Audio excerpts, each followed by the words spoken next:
All right, so if everyone can see the screen, we can get ourselves going. Thank you again, everyone, for coming to this. We appreciate your time. We hope it's going to be helpful for you. This is family financial planning after a spinal cord injury. And again, please feel free to ask questions at any point. We will definitely answer those as best we can. Jonathan is going to help us make sure that we do that in a timely fashion, so it's more of a conversation instead of just us talking at you for however long and then we ask questions after. So today we want to talk about a few things. Number one, we're going to introduce ourselves so you know who we are. We're going to talk about building out a team for you and your family to make sure that you have everything that you need and everyone that you need on your side. You want to look at planning your financial future, so we'll talk about that a little bit. We'll talk about special needs trusts, and we'll talk about ABLE accounts. Again, if you have any questions about any of this stuff, please feel free to ask them. Josh, this one's yours. All righty. It's great to be here today with I see a lot of the participants familiar names and just it's the spinal cord community is a very tight-knit community. We've got each other's back and together we're always stronger. But just to start with my story, my name is Josh Basile, and it's crazy to say this, but two decades ago, I was on a family vacation at the beach and a wave picked me up, threw me over my boogie board and slammed me on my head. And that day I shattered my neck. My life changed forever.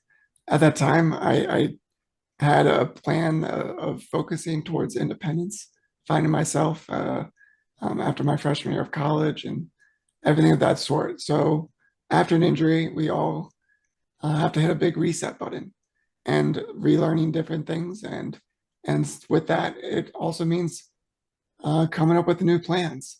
And today we're going to be doing a lot of talking around planning, being prepared, avoiding mistakes. And one of the big things I just want you to always know with either myself, Rafi, and the team at SPINALpedia is you don't have to be alone on this journey. We're here for you. We have your back. It's just a matter of setting up a time for us to be able to speak and go through things and create a custom plan for both you and your loved one.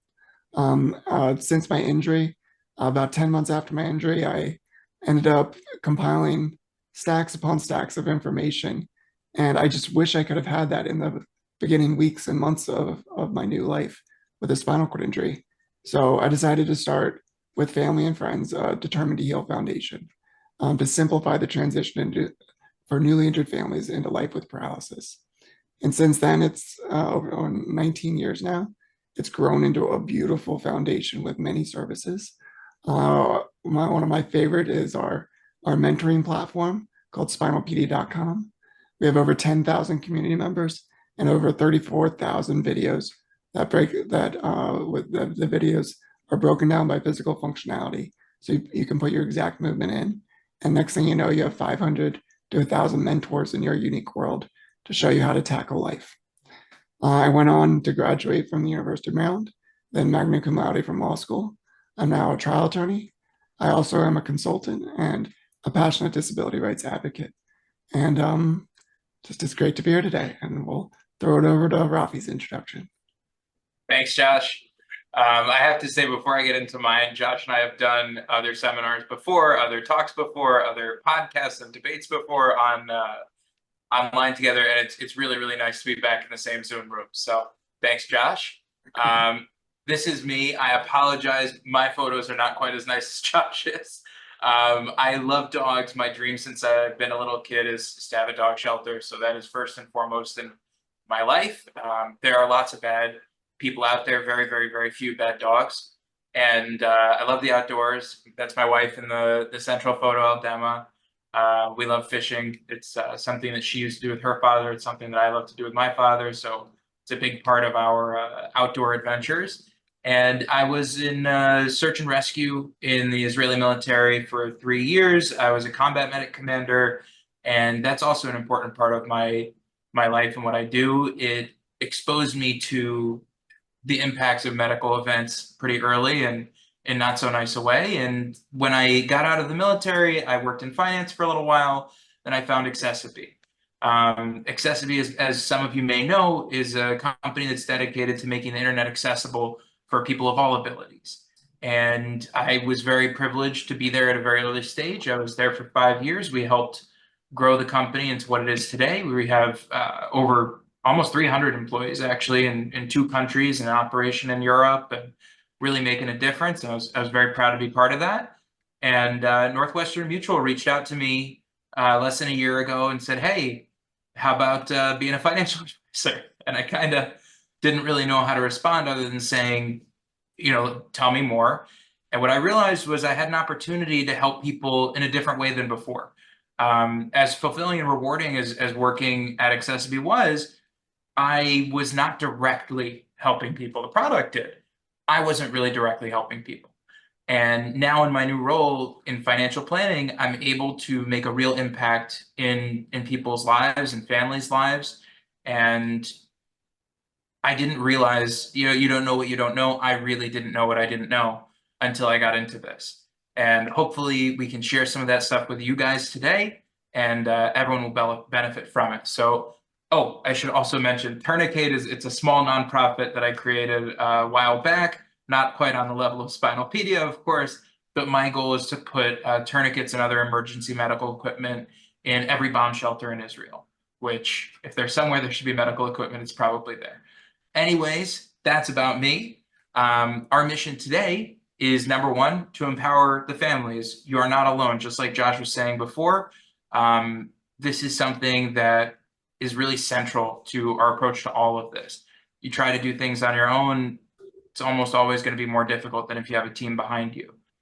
We want to try and help guide support teams. So many of us have teams supporting us. In an optimal situation, we will. A lot of those teams have never done this before. A lot of people, almost everybody, is coming into this for the first time. So the more guidance and information we can provide, the better. Finally, we want to facilitate effective conversations with key family members and help avoid mistakes. Josh, anything you want to add on this? Yeah, it's just another big thing of tonight is like when do you start doing this? In the best world, it's in the first weeks, months after an injury. But truly, if there's always more to be planning because life is always evolving, always changing, and so being able to come up with a plan, today, tomorrow, the next week, it's you're never too late to start planning. 100%. And we hear this stuff all the time. We just wanted to, list out a few of the things and see if it resonates with anybody. We hear all the time, we don't know where to start. It's very overwhelming. It's too overwhelming. We have a ton of unanswered questions, and I'll add to this, we don't know where to go to get the answers. Everyone just has questions. We have a lot of things in place already. We don't have a funding plan for a special needs trust, or we have it all taken care of. That's always a fun one to hear. Or our extended family will take care of such so and so. A lot of these things can get very scary because we aren't able to get the granular plan information on what we're going to do next, and it kind of leaves things in a nebulous place where we're really not sure what's going on. So today we want to try and give you as much clarity as possible, and at the very least give you a place you can go to get that clarity.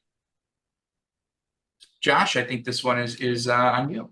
Yep. And one of my favorite things about doing my nonprofit work, and I get to team up with Jonathan here today as well to do a lot of it, is almost maybe 300 to 400 families a year. I get to be a part of their journey. And it usually is on a one-on-one basis of being on a Zoom call, meeting with them and going through kind of the variables that make up their life. And each one of these, whether it's your age, where you live, your physical functionality, the actual family and community supports you have, what your vocational goals are, or how far you've been in your vocational journey, whether you are about to start school, you're in school, you've been working for many, many years, and really then reliance on government programs.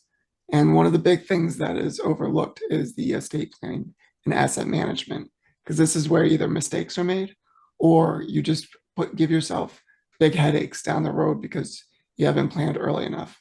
So all these variables together, it's every single person with a spinal cord injury. It's not like just one piece of paper you can give to them and here's the plan. This is, you have a spinal cord injury. Good luck. No, it's so customized because every single person is unique in their family situation. And And it's crazy how where you live can dictate so much about your future. Next slide.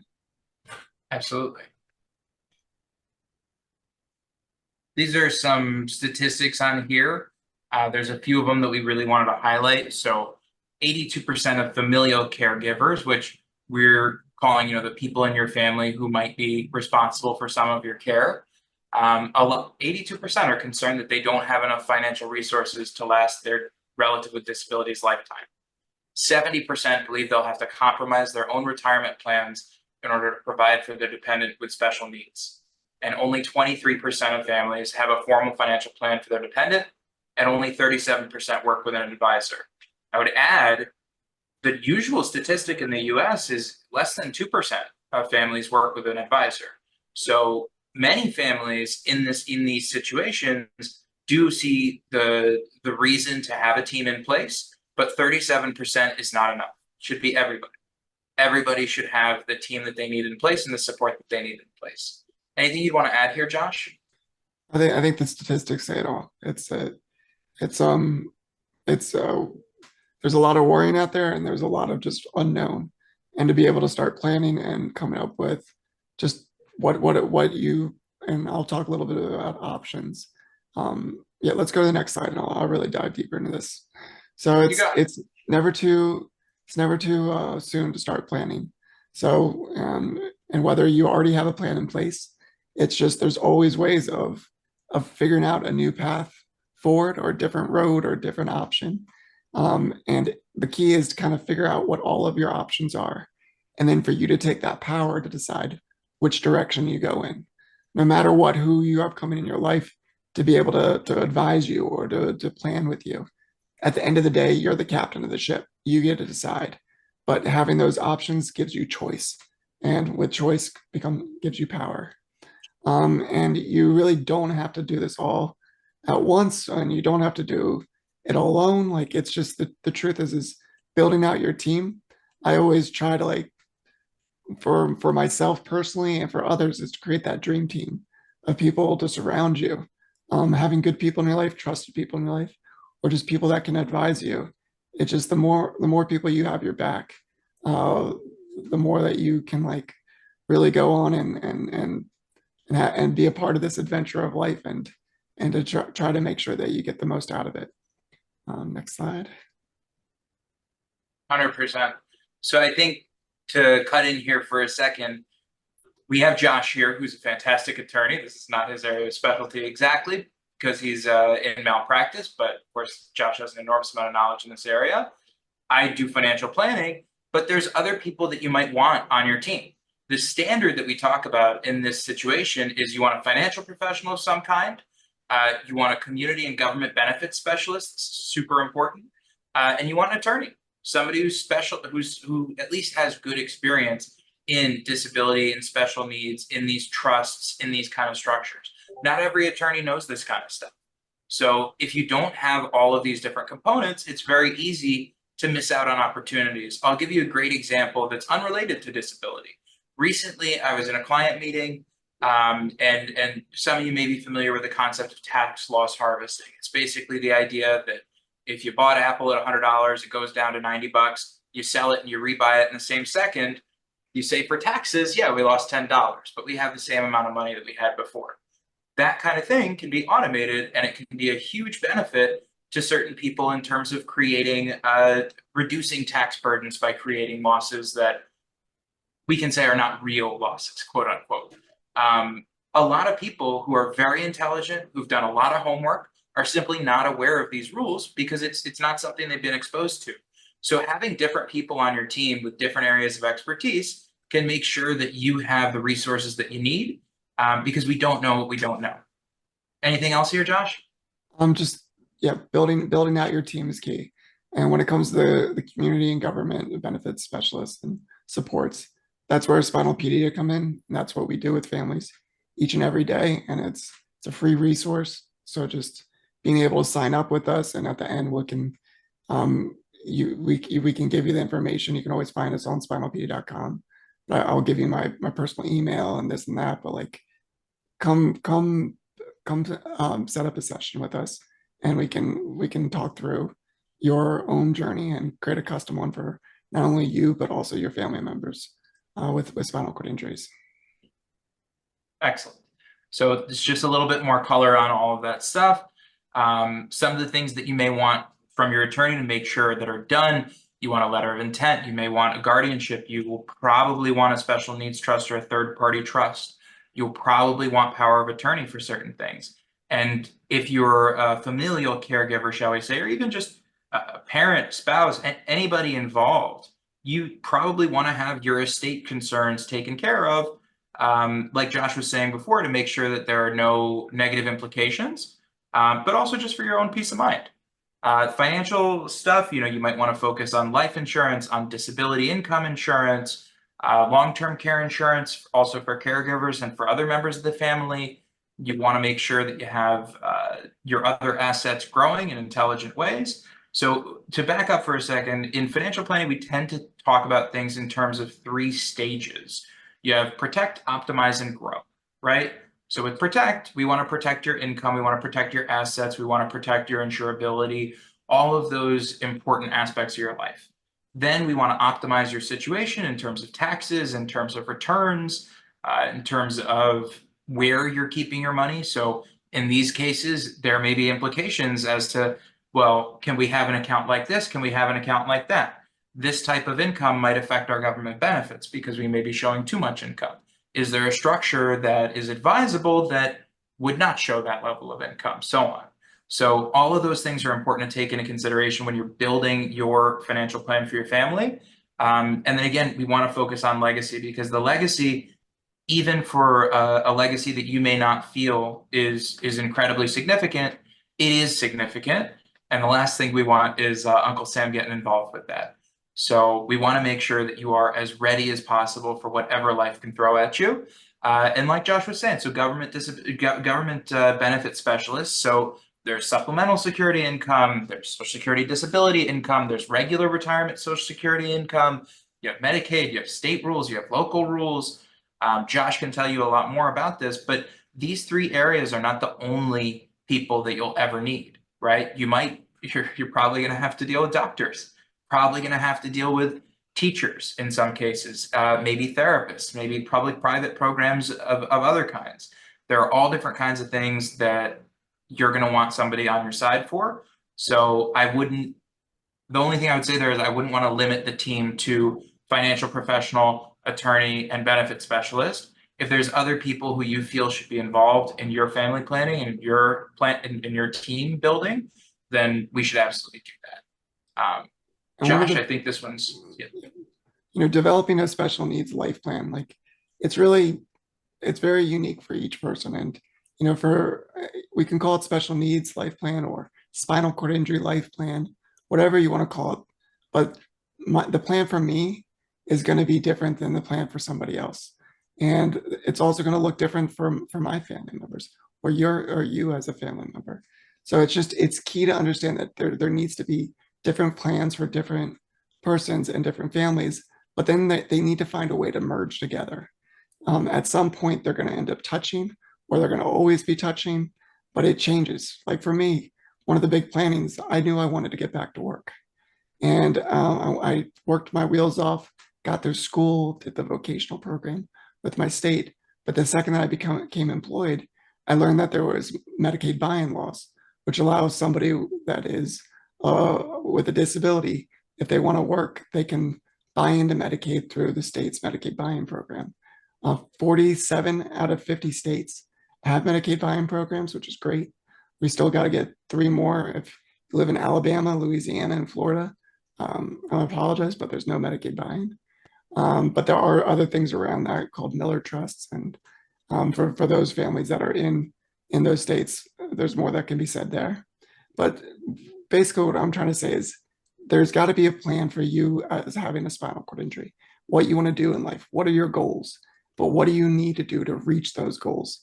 And a lot of it is plain asset management, being able to make sure that your assets during certain stages of your life are under a certain level, or knowing what you need to do to get them above a certain level. And then what other types of accounts can you utilize? Like special needs trusts, which there's the first party and third party, and we'll dive deeper. There's also able accounts. And then there's also all these other types of trusts that you could dive deeper in called pool trusts, Miller trusts, and there's a lot of options out there. And depending on the state you live in, you're going to change those or be able to access other ones. And for loved ones, it's my mom and dad ended up getting divorced after my injury.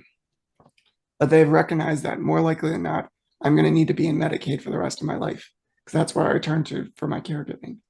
But let's say one of them died and they have money left over. If they died and they didn't have a will, or they didn't have, if they had a will and that money was pointed directly to me, I would immediately get kicked out of my Medicaid benefits because I would have over the asset limit test. So being able to understand of leveraging things like third-party special needs trusts for estate planning, where you could point your money for the loved one with a spinal cord injury to this special type of trust, and it won't impact their Medicaid benefits. And then you can also be able to point, if your loved one ends up dying, where the leftover money goes. And we could go on and on and on about the power of these type of trusts and what to do with them and how to plan for the future for those you care about. Let's jump to the next slide unless Rafi, you want to say anything more?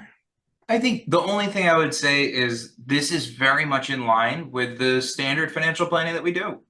Obviously there's more considerations and different considerations in these situations, but generally speaking, when we talk to somebody about financial planning, we focus on what are your short-term goals, what are your long-term goals, how are we going to set you up for that, and what are the speed bumps or potential challenges along the way.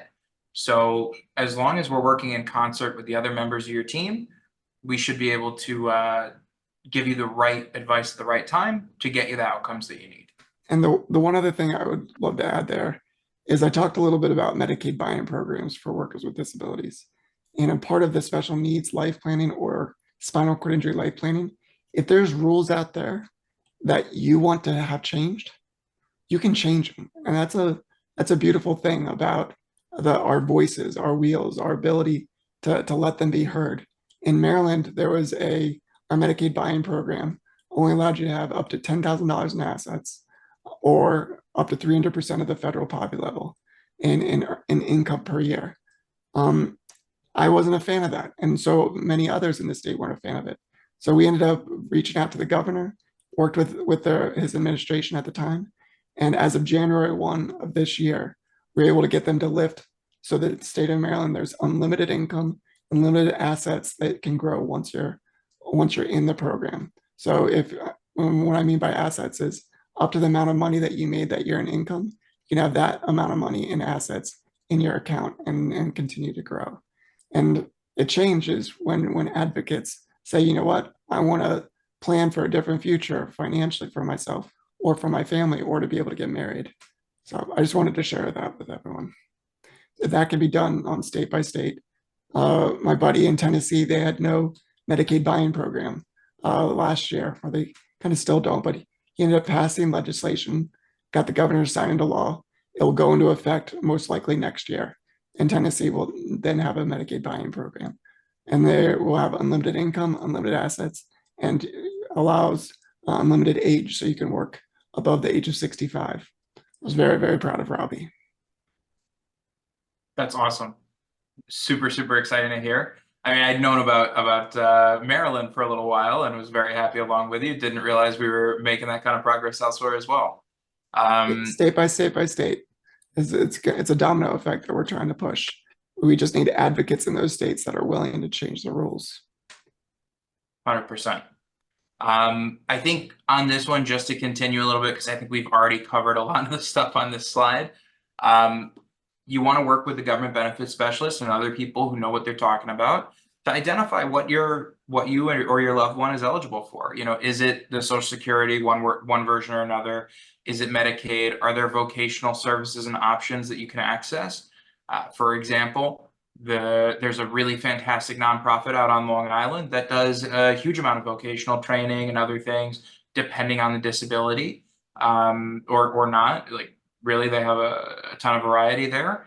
And you have a ton of people finding employment through that option. You have services that are provided by schools or by counties, and of course, transportation services. So I would just say that like if you got if anyone here had to figure all of this out completely on their own, you'd probably find the information eventually, but it would be very, very frustrating and very time consuming. And we're busy enough. We have a lot of stuff going on to start with. So when you have the team in place to get you this information and you can work effectively with them, you're generally going to have far better outcomes than you would on your own. Josh, would you agree with that? Absolutely. And, with this in mind, it's just a lot of times people after an injury, they think of benefits programs as a weakness. No, the truth is benefits programs creates the ability to get you back up or be able to support you during tough times. And also so much of it is things that you've paid into, your family members are paid into, their family members paid into. Like it's these programs exist to help people and that are at the most vulnerable stage, or to be able to give them an even playing field. And all these programs are here to help. So much of it, even like knowing that vocational services, every single state in the country has a vocational rehabilitation program. If you have a willingness, if you have a disability and you want to get back to work, they can help you with that. They can pay for your schooling, community college, undergrad. They can even pay for grad school in many states.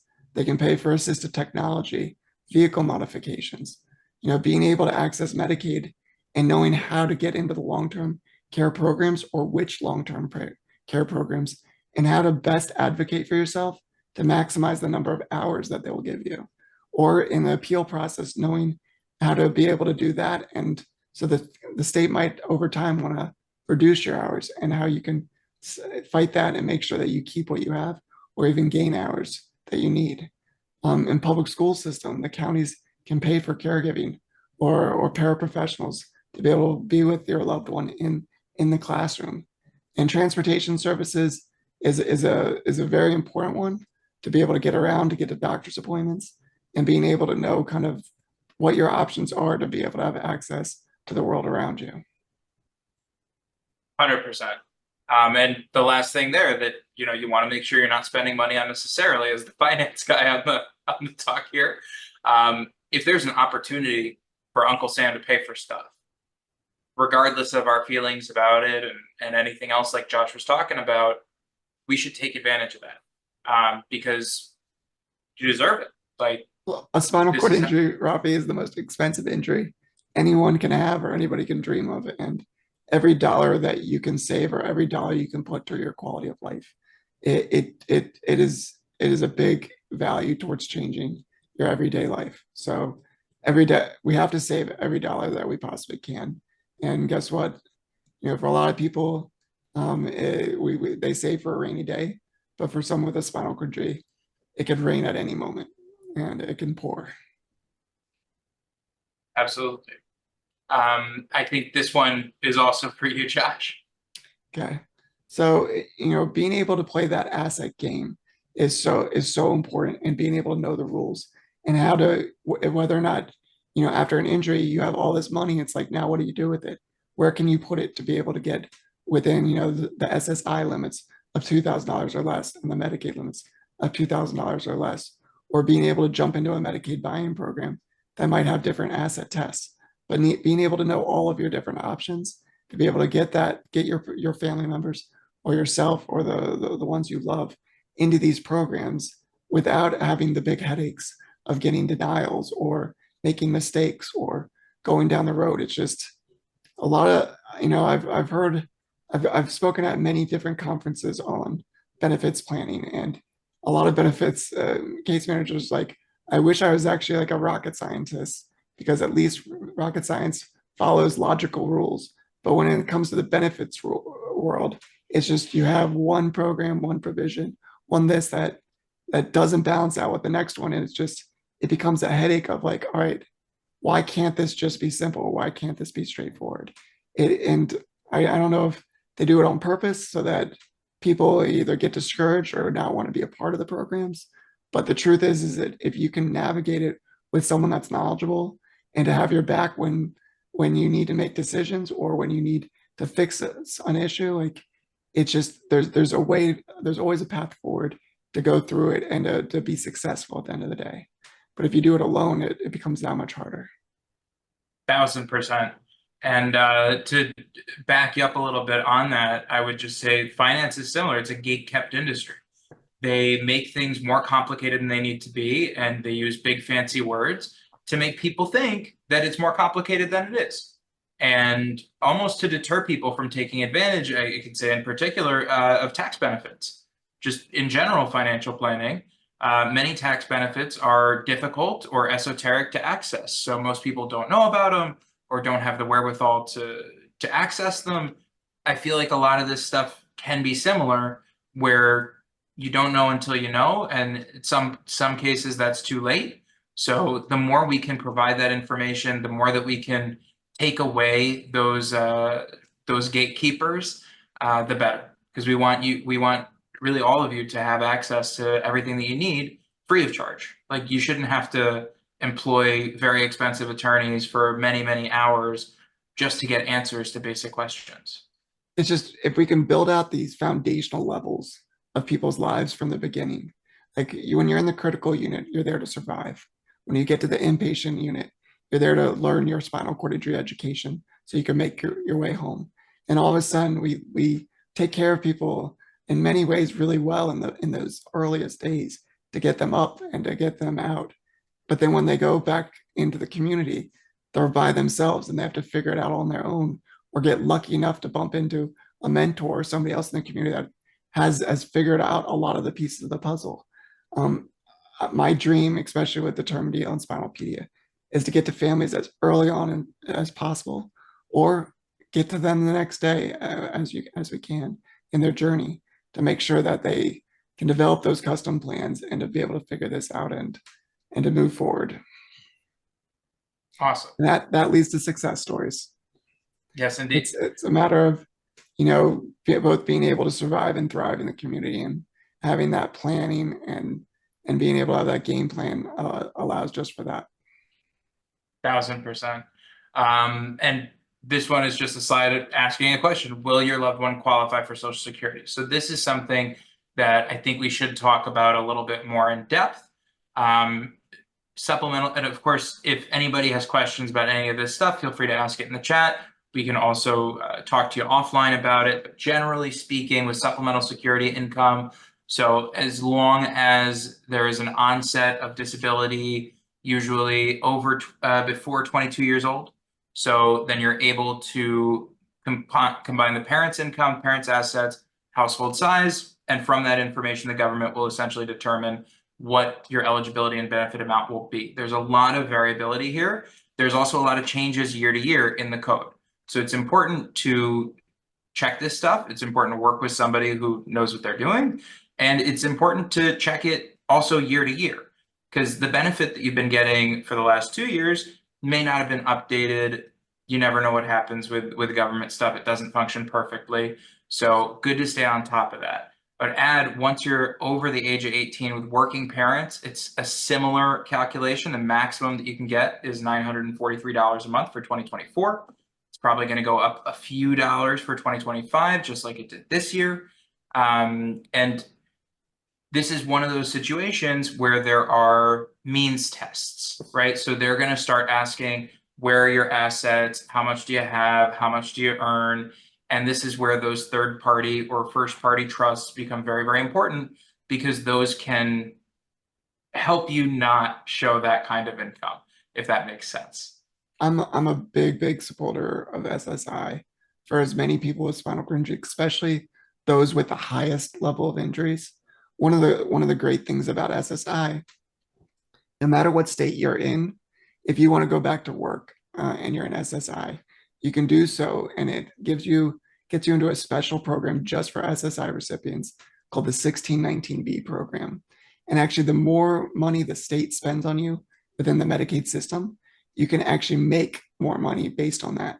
And it's a special formula. So like, it's kind of weird, but the more quadriplegic you are and the less function you have and the more the state spends on you, it actually allows you to make even more money, and sometimes way beyond what the Medicaid buy-in program in your state is. And this is just for the SSI recipients. And being able to know that, navigate that, and benefit from that, it's part of that planning process. Yes, indeed. The only other thing I would add on supplemental is that your parental or spousal income can potentially affect the amount that you're eligible for and the eligibility in general. So another reason that domiciling of these assets, if there are assets, is really, really important to do ahead of time. In a lot of cases with government benefits and with government restrictions, taxation policies, there's a look back period. In some cases, it's 1 year. In some cases, it's 5 years. In some cases, it's even longer. So for example, if you have a situation where 4 years before a legacy event, you move some things over in an effort to change death taxes. I just, we don't want to say avoid, but to change the death tax rate that you may pay, it's a 5-year look back. So the government is still going to tax that normally. So one more reason that it's important to get this stuff squared away as soon as possible. Retirement Social Security is also very relevant. So those parental or familial caregivers that we're talking about, many times their children can be eligible for up to 50, even 75% of their Social Security benefits. So for example, if a parent takes Social Security at retirement, that child who qualifies will be able to get about 50% at the maximum of their Social Security benefit. And when that worker who is earning Social Security passes away, that dependent can receive up to 75% of the benefit. Anything else I'm missing on here, Josh? That's I don't think so. Good job. Awesome. Thank you very much. Yeah. But I'm sure we'll have questions. Yeah, but with asset management, managing eligibility, just for each one of these areas, there's either you're trying to get in the program or you're trying to leverage a different asset management tool to gain access to it. And knowing kind of the rules and what's going to happen either today, tomorrow, or in the future, it's just having that laid out in a plan of action, putting it to paper, being able to not have those surprises or the big mistakes that are made. And it's just, there are repayment and clawbacks for specific types of trusts or even able accounts in many ways. It's just being able to know what those rules are and to plan around it and to decide, even at a stage of your life, if you are what account or what monies to spend first based on kind of the clawbacks and things of that nature. And what a clawback is, a Medicaid payback provision is, if Medicaid over time spends, X amount of dollars on you, and you as that person within Medicaid end up dying, and you have certain monies left over in certain accounts, Medicaid's like, we need some of that money back, or we need all that money back, depending on how much they spent on you, so that they can then spend it on others in the Medicaid program. And a lot of times family members can plan around those if they know how to plan properly or what to spend money in or what to put money in, things of that nature. And it's just it's an investment in your future to be able to have those plans and to customize it for you and your family and the state that you live in. Exactly. And in terms of managing that money, it's really important to work with somebody who has your best interests down. The last thing you want to do is be going on E-Trade or eToro or something like that and potentially having significant losses. It's really important that you identify with your advisor what your risk tolerance is. For some people, their risk tolerance can be very high. For other people, their risk tolerance is very low. That's part of the planning that we need to do, is to figure out, well, one of the things I like to say in planning is that every dollar should have a job description, and every pile of dollars should have a job description. So it may be that this pile over there, that can be aggressive. And it may be that this pile over there needs to be very, very low risk. But that's not your financial advisor's decision to make, that's yours. So something important to remember in the conversations that you may be having about that. And so much of this planning is also how to properly report. So when you're in these programs and you end up start making, let's say you're in Social Security and you're in Medicaid, and all of a sudden you just got an incredible job. If you're in SSI, every $2 that you make in that income, it reduces your SSI benefit by $1 until you get all the way down to $0. and then you're basically transitioning off that program. But if you're once again the SSI, you could transition directly into 1619B. If you're in other government programs, let's say you're receiving SSDI, you have the ability to do what's known as your 9 trial work months, where you can make as much money as you want and not lose your SSDI benefit for that month. And that's a powerful tool to test out the working world, get your wheels wet, figure out if work is right for you. And after those 9 months, then if you make above 1550 for 2024, in 2024, $1,550, that's what's known as substantial gainful activity. You then transition off of the SSDI benefit and you go back into the working world and make as much money as you want and as you can. There's all these different things, and knowing, you know what, if you test out the working world, all of a sudden you do it for a year or 2 years, doesn't work out, can I get back on SSDI? Being able to plan around those type of things. These are the type of conversations of knowing what your options are or what your path forward could look like, and for the person that you love. Awesome. And you are exactly right there. We just got a question. Let me pull that up. Jonathan? Sorry. Yep. So Donna Payton asked, are there options for Social Security for a parent who passes to be directed to a special needs circumstance for which the individual is over 18? There are circumstances in SSDI where if you're allowed to pull a benefit based on a loved one's death, or not a loved one, a parent's death, and be able to pull in an SSDI benefit from that. Awesome, thank you. And the retirement Social Security, like we said before, when that working parent who had earned the Social Security passes away, that benefit for the child can go from 50% to 75% of what the parent's original benefit was. And there's other SSDI ways of being able to pull off that benefit, even with a parent not passing away. And there's many different rules and parts of that, but happy to speak about that offline. Excellent. Well, let's talk about special needs trusts, because this is really one of the most powerful tools that we have to help make sure, like we've been talking about, that everyone's eligible for what they need to be eligible for, and that we're still taking advantage of everything that we can. So Josh, do you want to touch on this before I say anything? Sure. So I spoke a little bit earlier about estate planning and utilizing a third-party special needs trust. This is one that's created by a family member or a friend for the beneficiary of an injured person. And the beneficiary cannot contribute to the third-party special needs trust, but can benefit from the money that's in there.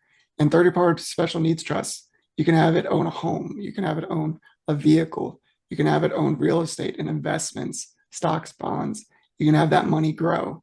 And upon that person's death, that money can also go elsewhere. The person that set it up can direct it to another sibling, or another person in that family, or there's options of being able to designate where that money goes. A first-party special needs trust is different. This can be created by a friend or a family member, but it also can be created by the beneficiary themselves. And the beneficiary can contribute money into the first-party special needs trust for their benefit. And this is often used when somebody has like a medical malpractice, personal injury settlement. They get the settlement and they can put the money in the first-party special needs trust and be able to have access to government programs going forward. Now, a lot of times this is what's used even if you don't have a special need or a personal injury settlement. You have money that's in your name and you have an injury. You put that money into this type of account to then be able to gain access to those to the benefits programs like Medicaid, and to be able to have access to the long-term care supports. I wish more people had access to long-term care supports through their just health insurance, but the only way to get that is if you buy into long-term disability insurance, and that's very, very expensive, and very few people end up having that prior to their injuries. And because of that, I've really only seen like probably 0.05% of people that invested in knowing that long-term disability would be something that could really benefit them if something catastrophic happened in their life, and then something did happen. But for first party special needs trusts, do have a provision upon your death that money that's left over does go back to the state on money that they spent on you. And then leftovers above that can go to wherever you designate it. So thank you, Josh. I would just add that on, well, I guess two things. One, on the long-term disability insurance. So having been in that realm, talk to anyone under age 30 who doesn't have family history or some kind of personal experience of disability or work in a super high risk job. They're not interested in disability insurance because, like you said, it's expensive and it's not something that people tend to think is super important until they do. It's a really, really important rail of financial planning because we talked about protect, optimize, grow.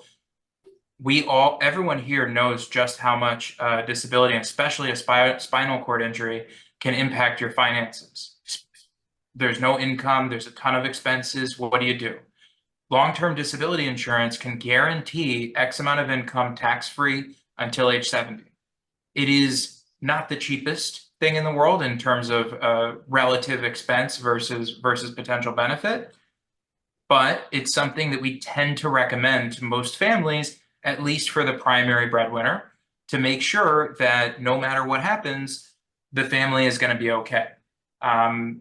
Without taking those steps, moving on to the optimize and grow phases is very risky because we could get derailed very, very quickly.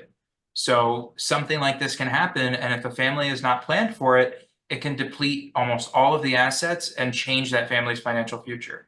So going forward in the financial planning that you may be doing, whether it's with us or whether it's with anyone else, please take that into consideration. It is super, super important, and not enough people do it, like Josh was saying. I will also say with the trust, this is not, the primary purpose here is not necessarily estate planning, but I think it's important to touch on the benefits that a trust has in the estate planning world. You have really two things. One, you avoid the probate process entirely, and two, it's private. A regular will is public, so everyone will know exactly what your person that you're leaving things to will have. They'll know exactly how much it was. They'll get a lot of information that you may not want to be public. A trust resolves that. It also prevents the probate process. The probate process is basically when you go to court to deal with the will with the judge, and then you have some random relative nobody's ever heard of say that grandma said I was getting $500,000, but she didn't write it anywhere. And then you have to wait 6 months for the judge to work that out in court. In many states, there are certain fees that are mandated. For example, in California, you're looking at least 8% of the estate in attorney's fees just for probate. So as a side benefit of getting involved with trusts for this purpose, for a special needs trust, whether it's third party or first party, it's a great opportunity to speak with your legal advisor, with your lawyer, with whoever you're trusting with this stuff, about other trusts that may domicile assets in a parent or familiar caregiver's name, or in a spouse's name or something else, so that you can avoid any negative consequences. Anything that I'm misstating there, Josh, or anything you would add? I just like that you brought up the marriage component as well. So planning around marriage is huge. Like it's crazy that, so we hear so many stories in the spinal cord community of people that were married to then get happily divorced or to be cohabitated partners for life. And sometimes based on that state that they live in, it's the smartest thing that they can do to plan for their family. And it's just an unfortunate reality. But with all that being said, those rules can be changed if you are willing to advocate and get the laws in your state to help change them as well. So I just wanted to say that because I would love to get married someday, and I'm fighting for it. Yeah, well, we know it's possible. I mean, it would be foolish to bet against you, I think, at this point. To talk a little bit about ABLE plans, this is probably something a lot of people have heard of. Basically, it's achieving a better life experience. It's intended to give you a way to access and spend money without affecting your eligibility for government benefits. It works in tandem with a special needs trust. It is not a replacement for a special needs trust, for the simple reason that you really can't put 100K or more in there without having negative impacts. Can't really add more than $18,000 to $36,000 a year, depending. It's a really, really great vehicle for a lot of reasons. It's important to have it. It is not enough on its own. It is not a solution for something on its own. It is a financial tool that we can use. On the taxation side of it, so contributions are after tax and they're not tax deductible at the federal level. Your state may allow it. This is something you want to check.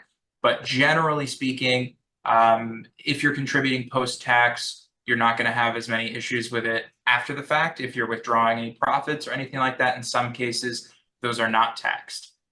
In this case, with the ABLE account, the assets will grow tax-free, and then the qualified distributions are tax-free. Qualified meaning for the purposes that are outlined in the rules and regulations of the ABLE accounts.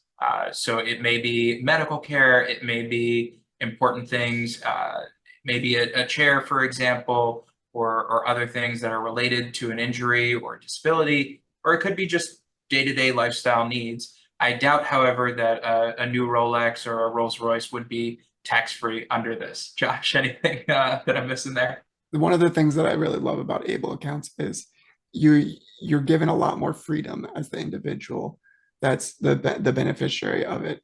And you can contribute money yourself to your ABLE account, friends and family can contribute to it, and then you can have a debit card to spend that money towards your quality of life. A lot of the ABLE accounts, you're actually given, each state usually has a financial institution that oversees it and creates different investment plans that you can do, whether moderate or aggressive. And a thing I love also about ABLE accounts is that when you have a third-party special needs trust or a first-party special needs trust, you're able to have the ability to, especially with the third, you're able to direct the money from those trusts into the ABLE account, where sometimes with the trust, or not sometimes, the trust, you have to go through a trustee to ask for the money, and then they get to be the final say of it. But if they end up contributing a bunch of money to your ABLE account, you then get to have more of a say and more control over the dollars and how to spend it on your quality of life. The big thing right now is at age 25, it says age 26 prior to age 26. But if you're 25 and younger, and that's when your disability, the onset was, you're able to access ABLE accounts. In 2026, the rules are going to be changing. So it's prior to the age of 46 that your disability onset occurred. So that means 45 and younger, you'll be able to benefit from ABLE accounts. I don't know why they chose 26 and 46, but I feel like if you have a spinal cord injury, you should have access to this account. But in 2026, the age limit's going to be increased. Awesome. Just to clarify on that one before we go to a question, assuming that the amount in the ABLE account exceeds $100,000, I believe you can direct those funds directly to your third-party special needs trust, right? I've actually not hit one of those situations. I've never known somebody to get all the way above $100,000 in it. So I've actually never researched that, Rafi, but it sounds what you're saying is with layers of separation. For your first-party special needs trust, you're allowed to contribute to it as the beneficiary. So it makes sense to me, but I would want to get that confirmed. And Jonathan? Yeah, so we have a question from Virginia. Waivers were provided for the individual with SCI to work without losing caregiver coverage, but the state said that it is only an eligible option for 7 years. Of course, after 7 years, SCI does not change. How can we help to advocate for long-term changes to support those who are paying into a system from which they need assistance? The individual has a parent who is a high income earner, and it's frustrating to think that they have to come out of the system to caregive instead of finding a way to caregive only and be out of the system that contributes to entitled programs from which the SCI community greatly benefits. I have so many more questions to ask to be able to properly advise in the situation, what state they're in, what program it is, what are the eligibility rules, is there a Medicaid buy-in program, are they receiving SSI? So Virginia, I would love to set up a call with you and to discuss this and dive deeper and come up with a plan, or be able, one of the best things about going to law school myself is it teaches you it teaches you how to think like a lawyer and where to go to find the information. You're not supposed to know everything. It'd be great if I could be, a legal encyclopedia. I feel like I probably was when I was studying for the bar, but now it's just a matter of knowing where to go to get answers. And I'm happy to dive deeper in this and try to find those answers with you. Same answer. Yeah, that's agree 100%. Let's continue with this. Just a little bit more on the ABLE accounts or 529A plan. So I want to add, it is a type of 529 plan. So many parents in the audience may have heard of a 529 plan before.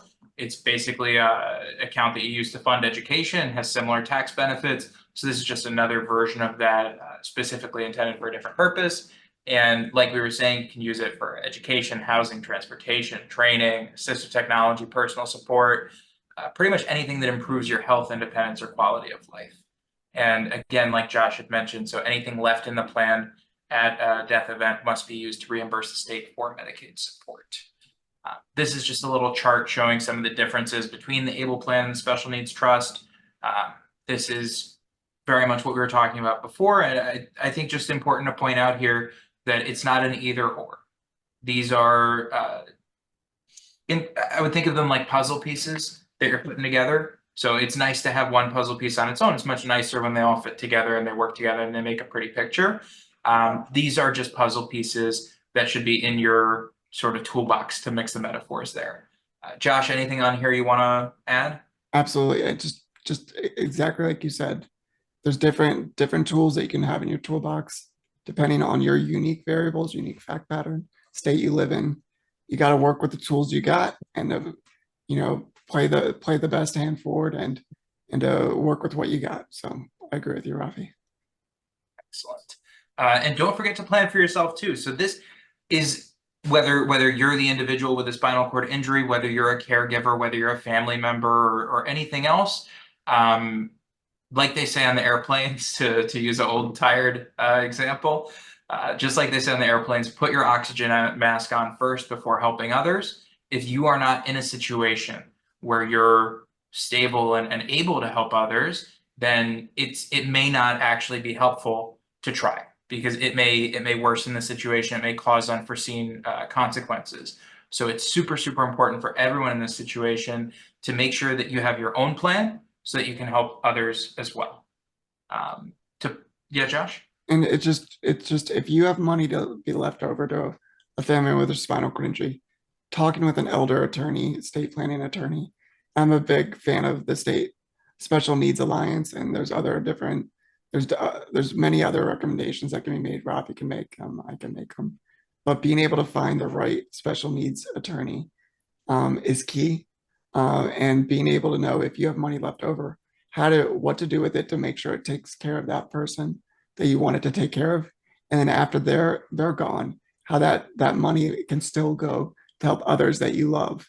And if you plan for it, you can have a lot of options or the right planning to take care of all of your loved ones and not just one. 100%. And I'm actually going to see if we can send everybody after the seminar the estate planning checklist that we use at Northwestern. A lot of families have found a lot of value in it.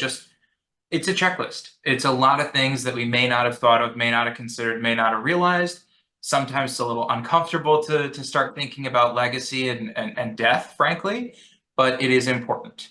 And it's for the benefit of our loved ones. It's something that we need to consider and make sure is squared away, because the future is not super predictable and certainly not promised. On planning your financial future, this one I will talk about a little bit. So find a financial professional to help you. What I want to say here is it's really, really important to pay attention to people's designations.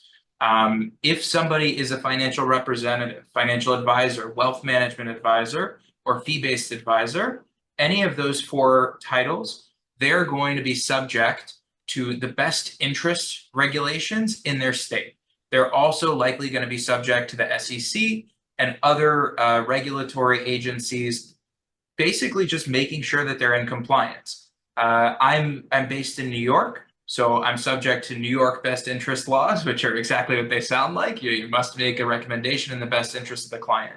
The term of art for that is a fiduciary. If there's one thing on the planning your future and financial advisors to take from this, make sure that who you're working with is a fiduciary. That means that they are legally obligated to act in your best interest and that there is a strong compliance mechanism behind them. In America, from what I've found, pretty much everybody in finance is on commission of one kind or another, and it very often feels like they're trying to sell you something. Be that as it may, if they are regulated properly and they are required to act in your best interest, the potential for malfeasance is very, very limited. Now, in a perfect world, we wouldn't even be talking about that, right? Because everybody would have your best interests in mind and we wouldn't worry about it. But unfortunately, there are less than scrupulous individuals out there, and we've all heard stories of bad things happening. So please make sure that when you're looking for somebody like this, that they are regulated by the state, that they work with a reputable organization. Northwestern Mutual, for example, one of the reasons I chose to work with them, they've been in business since 1857. They've been paying dividends since 1872. So they have a long track record of great performance and great compliance. They're not the only ones. Mass Mutual, New York Life, JP Morgan, like there's a lot of great reputable companies out there. But if you have a concern or you feel a little bit suspicious, I would dig deeper into it. I would not be complacent on that because this is your money and this is your future. General financial planning stuff, identify your goals. You're going to want to think in terms of short-term, mid-term, and long-term.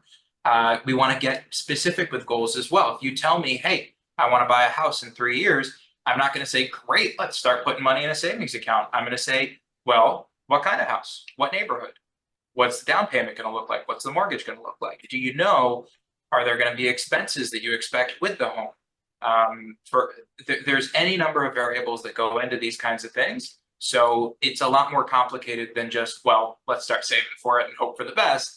You really have to develop a plan. You have to set your priorities because we can't do everything usually. Even very wealthy families need to set priorities and goals because they can't do everything all at once. You want to create and execute a customized plan. And the execution is actually more important than the creation because any plan that we create together is what I call a perpetual draft. We're going to update that plan every 6 months. On average, a Northwestern Mutual client works with their advisor for 42 years.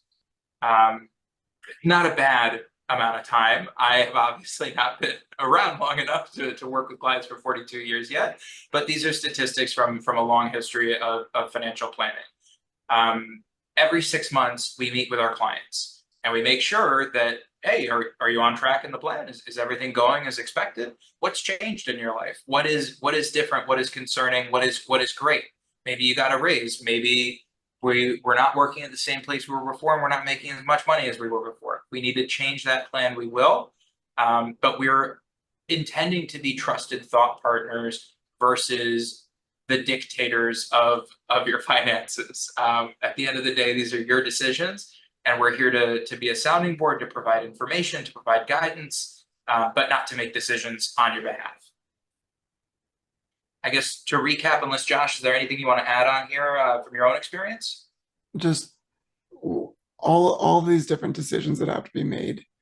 They're not easy decisions, and I wish they were easy, but living with a spinal cord injury, it's not easy. So just the fact, not trying to sugarcoat, like just spinal cord injury life is hard. Estate planning is hard. It's tough decisions. Talking about death, you're talking about life, you're talking about struggle, you're talking about planning or this and that.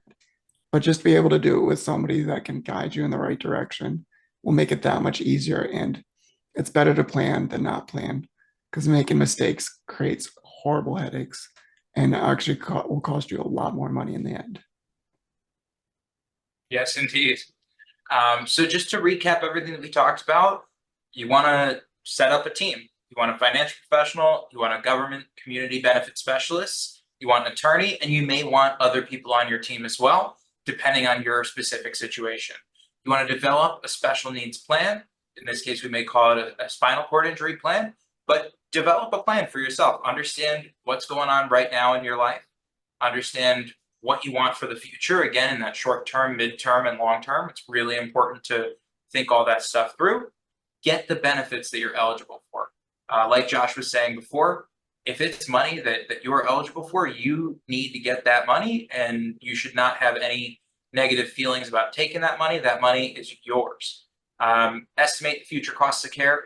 This is really important. It's something to plan for. In families in general, we want to start planning for long-term care as soon as possible. My mother actually manages a senior living facility in Philadelphia. And in many cases, families are paying over $30,000, $40,000 a month. And in some cases, it's more than that, including certain types of care, memory care, for example, which is 24 hours. Long-term care scenarios in the US, non-disability, are extending now from an average of 2.5 to 3 years to over 6 years, in large part because of memory care scenarios where people are physically much healthier for longer, but needing care for a longer period of time. So for the caregivers among us, for the family members, it's another thing that's really important to take into consideration, because if you have set up your finances in such a way as to be able to care for a relative or somebody that you care about, your potential long-term care costs could derail that plan. So it's really important to make sure that that is squared away. And finally, establish and fund special needs trust and/or ABLE plan. We're almost always going to say both. Don't forget to plan for yourself. Josh, anything I'm leaving out on this? Nope, just feels, I'm just feel very, very lucky to be able to always connect with spinal cord injury members and to be a part of their lives and be a part of their journeys, and to see what can be done when you can join them on their journey and get them in the right direction. And I love my spinal cord community. So I just wanted to say that. Well, I love you guys too. I would like to be an honorary member at some point. It's something that I've really missed since no longer working with Accessibility. And I also feel very lucky to be able to be here and help the little bit that I can. Rafi, you are a dear friend in my life. So you are officially a spinal cord injury community member. It's friends and family, spinal cord injury. Perfect. Thank you so much. I guess now let's open it up to any other questions that we may have. I know we went a little bit over time, maybe even, but I've got time. And I know Josh has said this before. I will say this again. We are both available to you if you need something, if you have questions, if you have concerns. On my side, the last thing that I will say before we open it up to questions is financial planning is supposed to be free. When you come to us for a consultation or anything like that, it is always complimentary and confidential. We do not charge for those conversations. We do not charge for planning. There are compensation mechanisms in place that we can talk about, of course, but you will never pay for planning. I just don't want any families to not have access to financial planning from, because they think it may be too expensive for them. So no financial barriers. And in the chat, just real quick, will this be emailed? We can email the recording link to everyone. And Lindsay, I will see your hand raised.